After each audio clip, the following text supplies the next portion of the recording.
There's no way she could be my mom. She would be my friend. This is one of the things that I love about Is There Still Sex in the City? Because I do see a lot of young women like you. You come because of Sex in the City, but your mother she is this Is There Still Sex in the City woman.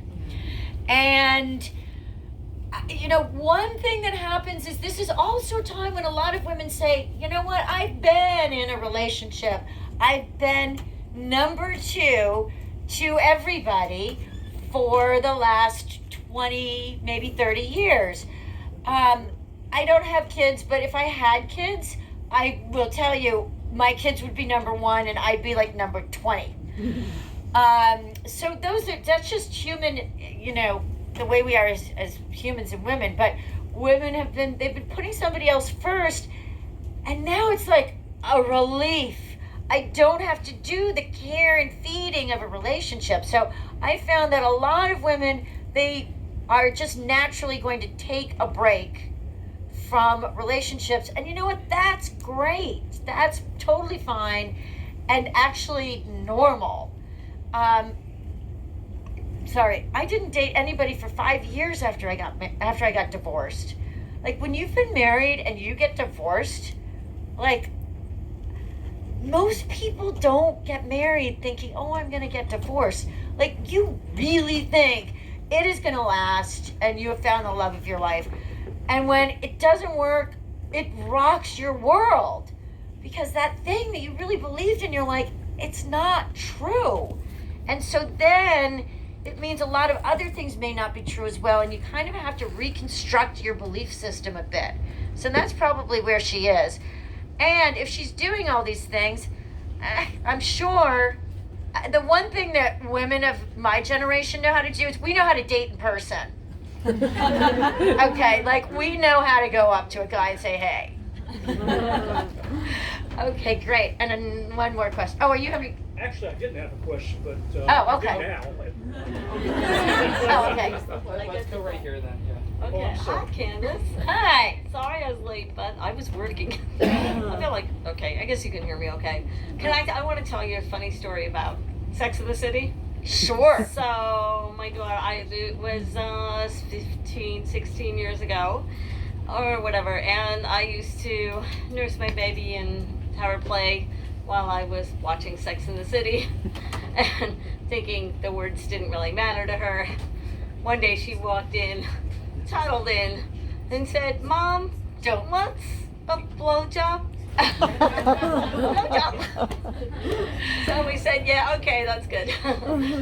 But she still knows about it because she knows it's one of my favorite, like, nighttime rewatching, and it's actually helped me a lot, and I really appreciate that. I love what you just said about how women need to be, make their own money, be their own person. My mother, she was a Harvard Med trained pediatrician, and she died a long time ago, and it's really sad. And actually, that's another story, too long. But anyway, I always remember that was one of the things she told me for sure. Make sure you have your own profession, no matter what you do with a guy. So I do have my own profession, and I brought up my daughter, and we shared, and we did a lot of this 50-50. There's still the patriarchal stuff going on. So now she's a young woman, and I think because she's had all the stability, she started going out with someone at 15 and has been with him for quite a long time now. And broke up recently, and the same thing happened to my nephew. Started really young. So I feel like this whole thing, like Holocaust survivor parents, second generation Holocaust survivors. So we had a lot of stuff to work through. So I did not have stable childhood or adulthood until later on. Okay, I just have to ask you. We'll have to cut off there. Is there a question? So I guess the question is like, I'm just saying, like, the younger people now are getting a chance to have a more stable relationship earlier on, and we didn't. And so I'm just finding this balance of like, okay, I'm supposed to be in this, like, what do you call it? Empty nester kind of position that you're talking about. Yes, the empty nester. That's a big And yet thing. at the same time, this it's almost like a parallel kind of thing. She's breaking up, new thing happening. Yes, you know what? I'm seeing That a lot. is, I think, that's something that also happens, and this is something that I didn't explore that much, but it's still interesting to me.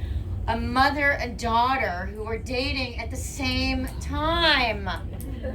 So, yes, that could happen. I think one more question. just a quick one. This goes back, you were talking about some people that met someone they really liked at weddings and funerals.